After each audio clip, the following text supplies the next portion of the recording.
جان اجازه ساخت شد. تو مصروف چیستی؟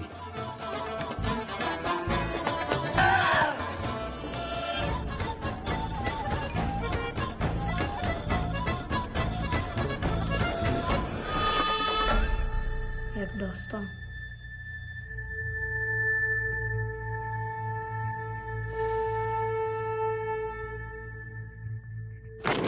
One of the producers, Rebecca Yeldam, sent me the book when I was in New York in 2003, right when it came out on hardcover, and I read it, and I remember it very well because I was doing the blackout in New York, and I basically read it during the day, and it was it grabbed me. I said, oh my God, this is a beautiful book, a beautiful story. Well, I was born in Kabul in 1965. My parents were educated professionals. My father was a diplomat, my mother was a high school teacher. So I kind of grew up in an environment like Amir and the Kite Runner. We moved to France in 1976. Of course, while we were there, the Soviets invaded Afghanistan, so we never went back to Afghanistan. My family moved to the US in 1980, and I've lived in the States pretty much since 1980. I kind of became a writer by accident, really. I mean, I was practicing physician for 8.5 years. Eventually, the Kite Runner became the success, and I decided to take writing full time. But I grew up in Kabul writing stories. I wrote short stories. In fact, the little short story that Amir writes for Hassan and the movie was a short story that I had written when I was a kid.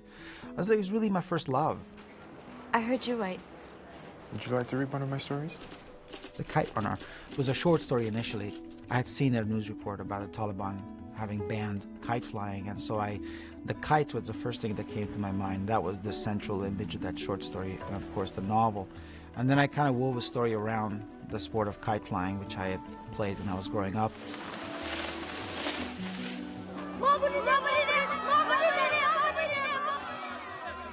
And I thought about these two boys as friends, and I thought to myself, well, wouldn't it be interesting if their friendship is really uneven, if maybe there's even an element of unreciprocated love and to some extent. And so eventually the characters began growing, and it became this friendship between these two boys from polar ends of society, separated by history and religion and customs and so on. Eventually, that short story was the basis of the novel, which I began in March of 2001, and I ended up writing that novel in about 15 months.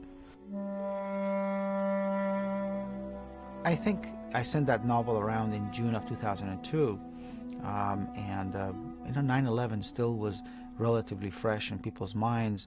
Afghanistan was still the only war we were fighting at that time, and it was still making news. And so I think there was an interest in my novel because it was sort of something unusual and fresh.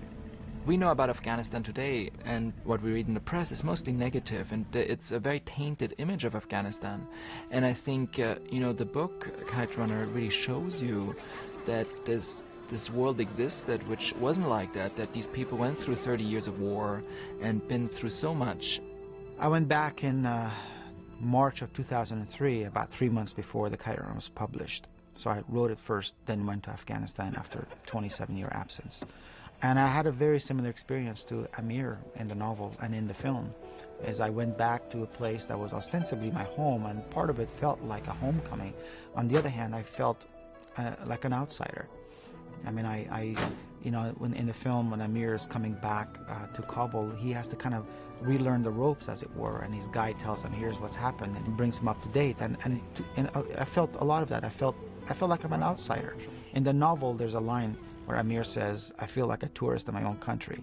And to some extent, that's exactly how I felt. You've always been a tourist here. You just didn't know it.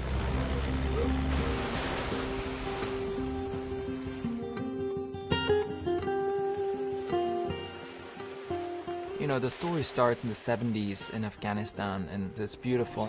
And then basically through the invasion of the Russians, we get catapulted into San Francisco, into America in the 80s. And then basically we get thrown back through a phone call from Ramin Khan back into Afghanistan during the control of the Taliban in 2000. And that's sort of the one goes through all these 3 decades, 70s, 80s, and then back to 2000, 30 years of life of these people. And one of the things with the cartoon are the metaphors. Obviously, the metaphors are throughout, and I tried them through images to use them in the movie because I love metaphors. And it's obviously, the metaphor of the core incident what Kite is built around, which is basically the rape, and obviously the parallel to it that the country was raped. تو از افغانستان چی میفهمی؟ وقتی که کمونستان ملاهای ما را کشتن دمازتای ماشاش کردن گم بودی. I went to Afghanistan in 2003, and I would talk to people, and they would have this exact complaint that, while we were fighting the Soviets, everybody was supporting us. When the Soviets left, everybody lost interest, and then people raped our country. And they actually used that word. People raped our country, and everybody just watched. And I had written this novel 3 months before with a scene that was just eerily similar to what they were saying, and I would get goosebumps because that Ali scene to me kind of plays in a larger way. And that if you take Hassan as a stand-in for Afghanistan and Amir as the international community, the international community just kind of stood and watched as Afghanistan was brutalized over and over by these various regimes. So to me, that scene is also representative of something bigger than what's going on actually in the story. And I wanted that scene in the alley to be truly troubling, and something that Amir 30 years later would still be haunted by that. And so that was the ugliest act I could think of. یک از من بشنوی از اینجا خدا بکن تو دی کار لایق هستی. For me, it was always a story about redemption and forgiveness, and I always saw it as an intimate epic. You have this, obviously, this epic structure, but ultimately it's a very character-driven film. مگوی بری دروغ گفتیم؟ نمیفهمی؟ از دروغ کده خواه میخوام. Very, very briefly, I entertained the idea of writing this novel from the viewpoint of Hassan, the other boy. And I immediately saw that Hassan is an entirely different character. He's rooted in who he is. That's who he is. Whereas Amir was a shifty character. I mean, he was somebody that was capable of tenderness, but also capable of some really atrocious things, and who was capable of betraying, of lying, of conniving, but never without being aware of what he's doing. He's not aloof to his own failings and his own shortcomings. He wears it on his sleeve. هر چیزی که شده باید بین خود حل کنیم. بیش از اینکه بسیار دیر شود و بیش از اینکه گپ کلان شود. Working with an anti-hero is always fascinating because, anti-heroes are much more complex because there's a much more psychological depth going on in anti-heroes because there's a guilt factor, there's a fear factor, that these different factors, but to heal the wound and to get over the guilt and to go on that journey is more interesting for an audience than if you have a hero in itself. He has remorse, and I feel readers of the novel and I think audiences of the film will see themselves in this character as somebody who is deeply flawed like the rest of us. And we all are not perfect, and we all have done things in our lives we ultimately want to redeem ourselves for, or we weren't courageous enough, or fear was leading us in another way. And I think so much in our life is led by fear. And I think, it's something beautiful that ultimately, if we can recognize that fear and forgive ourselves for being fearful in certain moments for not standing up. میگه چی کار کنم چی یک مرمی دستینش بزنه مردیش بر من خوشایند است. بگوی پیش از اینکه اینطور یک بیشرمی را ببینم. بابا بشین سرتم فر میکنم. برات چیز یاد ندادم. I think if we as human beings would stand up in the name of love and stand up for one another, I think the planet would be in a much different place. It's a very bad time, but you should come. There's a way to be good again, Amir. If I take two, Seema. Hey, shoot! Don't do it! And action! I didn't think it would be a good movie. I mean, I initially thought a lot of the drama was inside Amir's head. A lot of the conflict was internal. But everybody who read the book said this would make a great movie. And I eventually came around to thinking that too. I met with Bill Horberg And Rebecca yelled them within a couple of weeks after the book was published, and immediately saw that we saw eye to eye on a lot of things in as far as the movie went. And so that process started very early.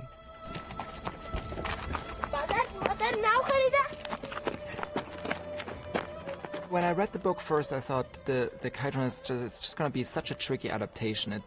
It's so visual and it's such a great story, but I just thought, how are you going to really adapt it? How are you going to be able to structurally work it out? And there were so many things I loved about the book, and I knew immediately you can't include all these things into the movie. So what are you going to leave out? And that's, would be really painful. Well, I never actually thought about adapting the novel myself. I had, lived in that world for a year and a half by then, and I was actually kind of a relief to let somebody else have a crack at it.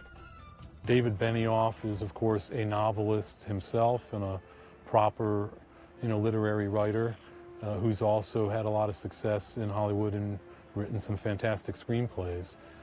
He and Mark knew each other from a previous collaboration. He knew Rebecca and I.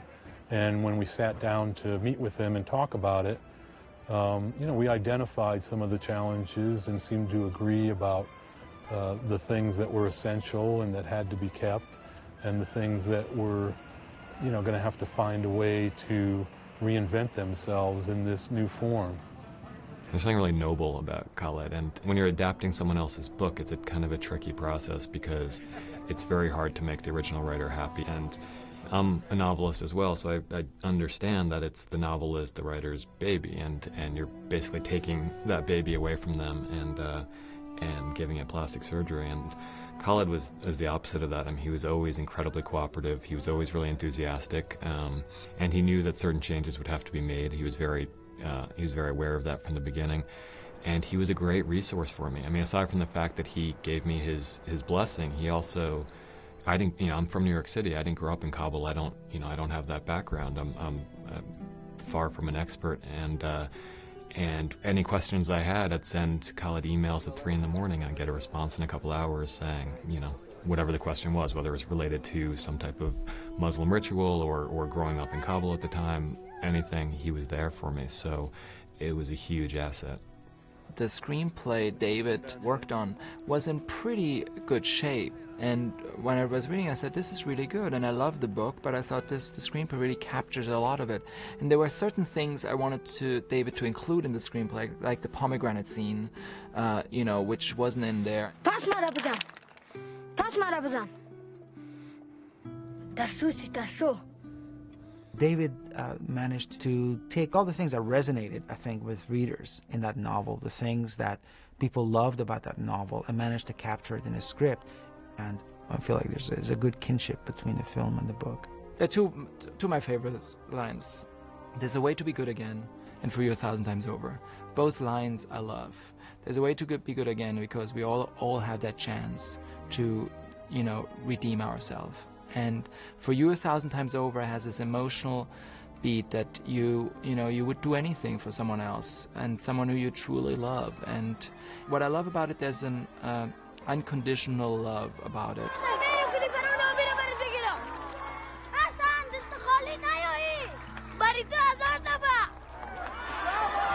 And I think unconditional love is something we all strive for, in a sense, that we all have that goal, that we ultimately can unconditionally love someone.